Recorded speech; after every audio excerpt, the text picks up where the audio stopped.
ഈ view serializability check ചെയ്യാനായിട്ട് ആദ്യം പഠിക്കേണ്ടത് 3 കണ്ടീഷൻസാണ്. അതായത് എങ്ങനെയാണ് കോൺഫ്ലിക്റ്റ് ഓപ്പറേഷൻസ് ഐഡൻറ്റിഫൈ ചെയ്യുന്നത്. അതിന് 3 കണ്ടീഷൻസാണുള്ളത്. ഫസ്റ്റ് കണ്ടീഷൻ എന്ന് പറയുന്നത് അതിനകത്തുള്ള വേരിയബിൾസിൻ്റെ ട്രാൻസാക്ഷനെയും ബേസ്ഡ് ആയിട്ടാണ്. ഫസ്റ്റ് കണ്ടീഷൻ എന്ന് പറയുന്നത് ആ 2 ഓപ്പറേഷനും ഡിഫറെൻറ്റ് ട്രാൻസാക്ഷനിൽ ബിലോങ് ചെയ്തിട്ടായിരിക്കണം. That is first.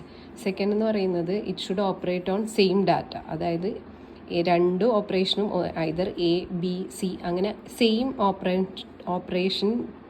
ഓപ്പറൻറ്റിലായിരിക്കണം വർക്ക് ചെയ്യുന്നത്.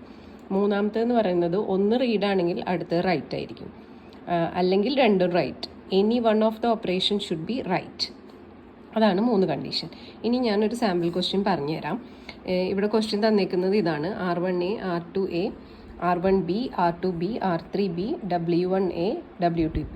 ഇങ്ങനെയാണ് നിങ്ങൾക്ക് ക്വസ്റ്റ്യൻ വരാം. അപ്പോൾ എന്താ ആദ്യം ചെയ്യേണ്ടതെന്ന് വെച്ച് കഴിഞ്ഞാൽ, those who are not able to follow, അതായത് പെട്ടെന്ന് ഐഡൻറ്റിഫൈ ചെയ്യാൻ പറ്റാത്തവർ ഇതുപോലെ ടേബിൾ ഫോർമാറ്റിൽ വരയ്ക്കാം. അതായത് ആദ്യം ഇത് നോക്കുക, 1 2 3 എത്ര ഉണ്ടെന്ന്. So you can identify the number of transaction.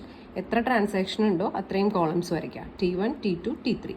ഇവിടെ 3 എണ്ണം ഉണ്ട്, കാരണം T3യിൽ ആകെ ഒറ്റ ഓപ്പറേഷനാണ് വരുന്നത്, that is R3B. So T1, T2, T3. ഇനി ഇതിൽ 1ഉം 2ഉം 3ഉം ഇതിൻ്റെ ഓർഡറിൽ ലിസ്റ്റ് ചെയ്യണം. R1A ആണ് ആദ്യം, so we write R1A. Next ഓർഡറിൽ വന്നിരിക്കുന്നത് R2B ആണ്, so it should be written below T2. അത് എഴുതുമ്പം R1A എഴുതിയതിൻ്റെ ലെവലിൽ നിന്ന് ഒന്ന് താഴെ വേണം എഴുതാൻ. ഓരോ ഓപ്പറേഷനും 1 ലെവൽ ബിലോ ആയിരിക്കണം എഴുതി പോകേണ്ടത് ഇൻ ദ ഓർഡർ ഗിവൺ. അപ്പോൾ R1A എഴുതി, then R2A, R1B, R2B, R3B, W1A and W3B. ഇപ്പോൾ ഈ ഓർഡറിലാണ് ഇങ്ങനെ ഈ ഓപ്പറേഷൻസ് ചെയ്തു പോകുന്നത്. അങ്ങനെയാണ് നമ്മളുടെ സീരിയൽ ഷെഡ്യൂൾ തന്നേക്കുന്നത്. ഇനി ഈ തന്നേക്കുന്ന ഷെഡ്യൂള് നമ്മൾ ചെക്ക് ചെയ്യാൻ പോവാം. അപ്പോൾ നമ്മൾ ചെക്ക് ചെയ്യണമെങ്കിൽ നേരത്തെ പറഞ്ഞ കോൺഫ്ലിക്റ്റ് ഓപ്പറേഷൻസ് ആദ്യം ഐഡൻറ്റിഫൈ ചെയ്യണം. അപ്പോൾ അത് ചെയ്യണമെങ്കിൽ നമ്മൾ 2 ഓപ്പറേഷൻസ് എടുത്തിട്ടാണ് അത് കോൺഫ്ലിക്റ്റ് ആണോ എന്ന് ചെക്ക് ചെയ്യേണ്ടത്.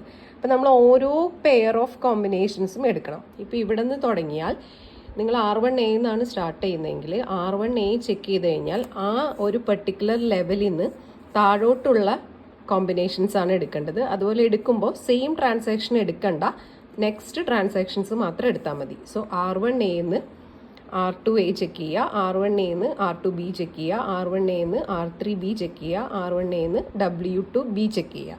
അപ്പോൾ R1ൻ്റെ 4 കോമ്പിനേഷൻസ് അങ്ങനെ ചെയ്തു പോവാം. ദെൻ R2A എടുക്കുക, R1B ചെക്ക് ചെയ്യുക, R2A എടുക്കുക, W1A, അങ്ങനെ ഓരോന്നും ചെക്ക് ചെയ്യുക. അങ്ങനെ ഓരോന്ന് ചെക്ക് ചെയ്യുമ്പോഴും ആ കോമ്പിനേഷൻസ് ലിസ്റ്റ് ചെയ്തു പോവുക, R1A to R2A.